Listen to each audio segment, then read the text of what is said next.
Hello students, myself Professor Hiral Bhausar from Rafael College Vapi, and I am going to teach you subject environmental science. In last session we start our new unit, that is unit number 4, environmental pollution, in which we have already discussed the definition of pollution, effects and causes of the pollution. Now in today's session, we discuss the remedial measures to control the environmental pollutions, then need for preserving the environmental quality,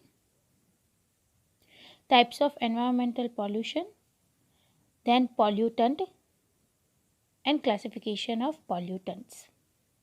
So let's start. First, remedial measures to control the environmental pollution. हमें कौन से measures लेने चाहिए environmental pollution को control करने के लिए? कौन कौन से मेजर है? Right, the following remedial measures to be taken to reduce or to eliminate the environmental pollution. First one, very important one, population control. First thing is what, population को हमें कंट्रोल करना है. The best way to improve the environment is to keep the population of human beings within a reasonable limit. Second one, recycling of biodegradable waste. Biodegradable means what?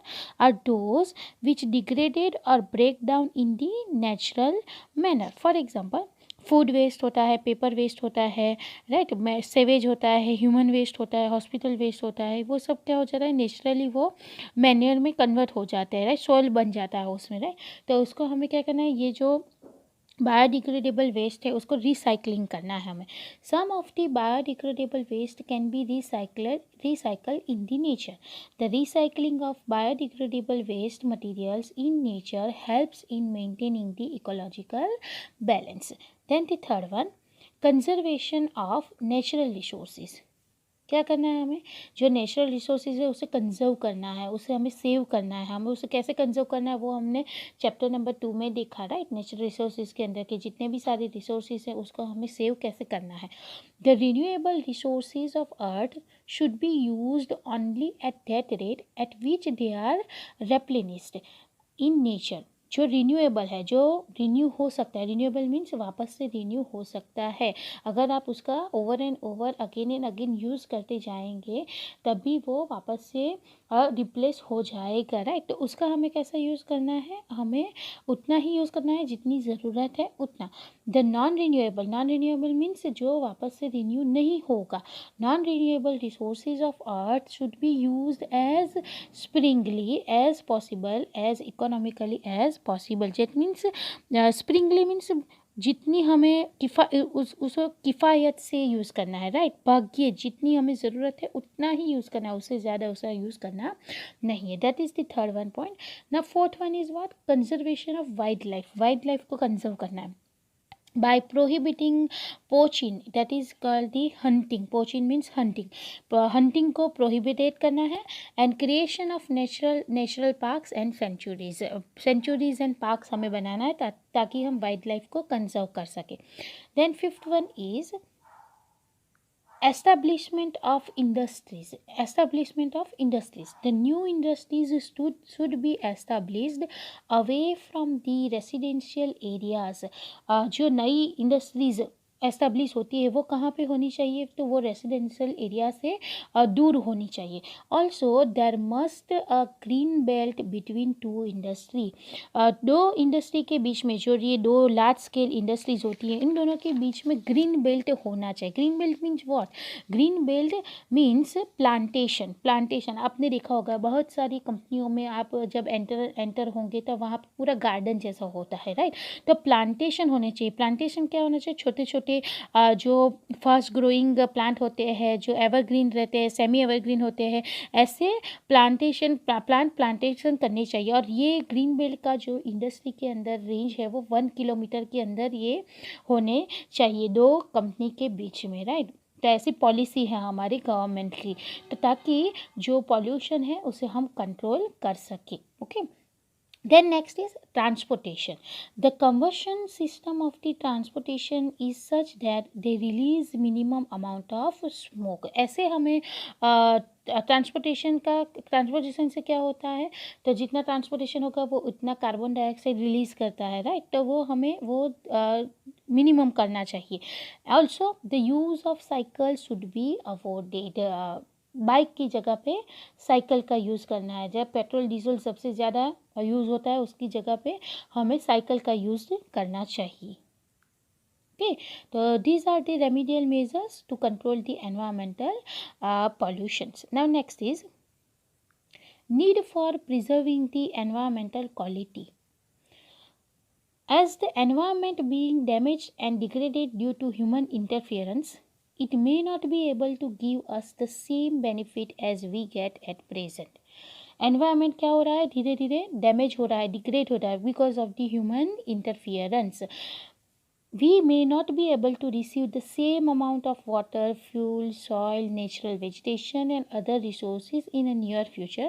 Some of these like oil are getting exhausted at a very fast rate. क्योंकि हम इस सब का ज़्यादा से ज़्यादा use कर रहे हैं, ओवर एक्सप्लॉइटेशन कर रहे हैं, तो वो फ्यूचर में क्या हो जाएगा, एग्जॉस्टेड हो जाएंगे. The quality of environment, especially the atmosphere, is getting degraded day by day. The air and the water get polluted on account of its misuse by the man. The industrial come urban areas are facing such problems like noise pollution, air and water pollution, and there is a lack of clean atmosphere. This affects the human health and well-being.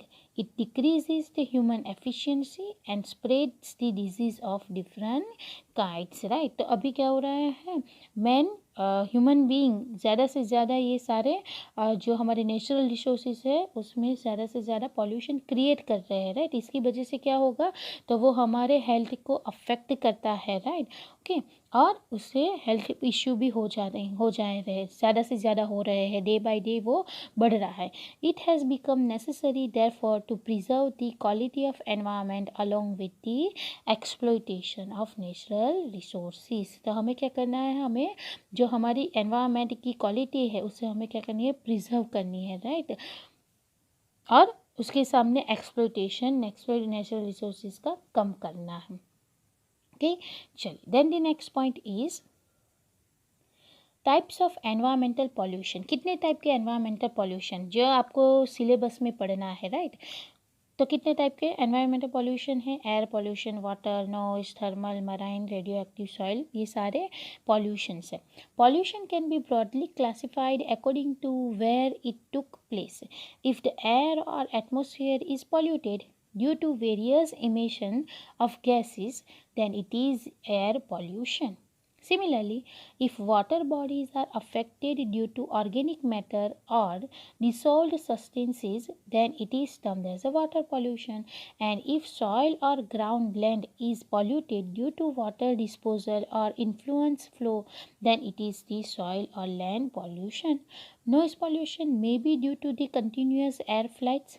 Thus, the environmental pollution can be classified as the first air pollution, water pollution, marine pollution, soil pollution, noise pollution, thermal pollution and radioactive pollution. तो ये सारे pollution के बारे में हम learn करेंगे, right, next session के अंदर, जहाँ पे ये सारे pollution के हमें डेफिनेशन पहले लिखने, उसके causes लिखने, उसके इफ़ेक्ट्स लिखने और उसके रेमिडियल मेजर्स लिखने हैं, राइट, कि कैसे उनको कंट्रोल करना है. तो वो हम बाद में करेंगे. तो ये हो गए different types of pollutions. Now what is pollutant. ये पॉल्यूटेंट आपको 2 मार्क्स के अंदर आ सकता है. What is pollutant. पॉल्यूटेंट क्या है, तो जो एलिमेंट पॉल्यूशन क्रिएट करता है, जिसकी वजह से पॉल्यूशन होता है, वो एलिमेंट को हम बोलेंगे pollutant. Any substance causing the nuisance or harmful effects or uneasiness to the organism, then the particular substance may be called as the pollutant. Any substance जिसकी वजह से causing the nuisance or harmful effects or uneasiness to the organisms, then the particular substance may be called as the pollutant. In simple words, the agent which causes the pollution is called the pollutant. जो element, जो substance, जो जो कारण है pollution का, उसको हम बोलेंगे pollutant, right? Pollutant. Agent which causes the pollution is called the pollutant. Some of the common pollutants are as follows. किसे हम pollutant बोलेंगे? तो यहाँ पे examples दिए हुए हैं. Excess quantities of different types of gases in the atmospheres.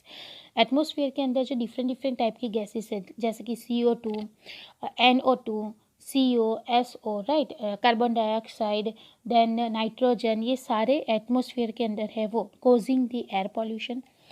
Very fine particles of various dust like smoke and ash etc in the atmosphere causing the air pollution, right? smoke होता है, ash होती है अगर atmosphere के अंदर, तो वो भी क्या करेगा, एयर पॉल्यूशन क्रिएट करेगा. Then third one, metals and heavy metals. Metals and heavy metals absorbed in the water and soil. जो मेटल्स एब्सॉर्ब हो जाते हैं वाटर और सॉइल के अंदर, तो वो दोनों पॉल्यूशन क्रिएट करेंगे. सॉइल भी क्रिएट करेगा और वाटर पॉल्यूशन भी क्रिएट करेगा. Then acidic and alkaline substances in the water. Alkaline, acidic and alkaline. Alkaline means क्षार युक्त. Alkaline substances in water causing the water pollution. Organic matters in the water causing the water pollutions. Radioactive elements in the air and water causing the air and water pollution. Noise, that is unpleasant voice, constant loud voice causes the noise pollution. तो ये सारे हो गए pollutant. In short, pollutant क्या है? In short, any substance may be called as a pollutant if it is unfit or uncomfortable to the humans. कोई भी substance जो ह्यूमन बीइंग के लिए अनकंफर्टेबल है, अनफिट है, उसे हम बोलेंगे पॉल्यूटेंट, राइट? जिसकी वजह से, जिसके कारण पॉल्यूशन होता है, वो सब्सटेंस को हम बोलेंगे pollutant. Now classification of pollutant. Pollutant के कितने क्लासिफिकेशन हैं? The first is on the basis of decomposition nature. Decomposition nature. Non-degradable pollutants and degradable. Non-degradable, degradable means what? जो डिग्रेड हो सकते हैं, राइट, जो ब्रेक डाउन हो सकते हैं, और नॉन डिग्रेडेबल जो ब्रेक डाउन नहीं हो सकते हैं नेचर के अंदर, वो. Second is on the basis of nature. Nature के तो physical pollutants, chemical pollutants and biological pollutants. Biological में क्या होगा? बैक्टीरिया आएगा. Chemical pollutants that is the gases, ये सारे, okay. Then third one is on the basis of their source of origin. जो origin से, जो जिनका ये सोर्स है, जहाँ से ये पॉल्यूशन क्रिएट करते हैं वो, तो जिसके अंदर क्या है, पॉइंट सोर्सेज, जहाँ पे मेन पॉइंट, वो जगह पे वो पॉल्यूशन क्रिएट होता है, राइट. जैसे कि ड्रेनेज लाइन बनाई होती है, तो वहाँ से वो डायरेक्टली वाटर के अंदर जाता है, रिवर के अंदर, तो वो पॉइंट, वो ड्रेनेज लाइन की वजह से, वो ड्रेनेज लाइन में से पानी, गंदा पानी नदी के अंदर जाएगा, तो वो वाटर पॉल्यूशन क्रिएट करेगा. फिर line source pollution means what? तो जैसे ट्रांसपोर्टेशन रोड के ऊपर होता है, तो वो कंटिन्यूअसली वहाँ पे ट्रांसपोर्ट होता रहता है व्हीकल का, तो उसकी वजह से वहाँ पे क्या होगा? एयर पॉल्यूशन होता है.